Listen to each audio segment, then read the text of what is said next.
ओमाग्रापयामि सकल विघ्नहर्ता महागणपतये नमः दीपं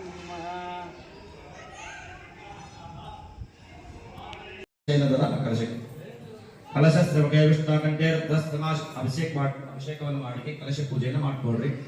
ಕಲಶಕ್ಕೆ ಅಕ್ಷತೆ ಹೂವನ್ನು ಅಷ್ಟಾಂಕಮ ಹಾಕಿ. ಎದುರುಗಡೆ ಇರುವಂತಹ ಕಲಶಕ್ಕೆ ಅಷ್ಟಾಂಕಮ ಒಂದು ಹೂವನ್ನು ಹಾಕಿ. ಅದರ ಮೇಲೆ ಕೈ ಇಟ್ಕೊಳ್ರಿ. कलश पूजाराधनञ्च करिष्ये।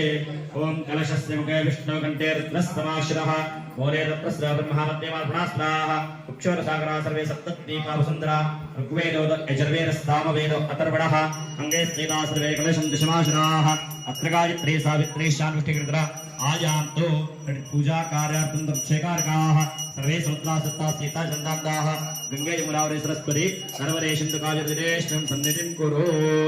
इमं मे गंगे यमुने सरस्वते सद्दस्तमदाप्स्या असिक्तं तस्याति गणकं समया प्रजनयोगा सर्वो जलगंगा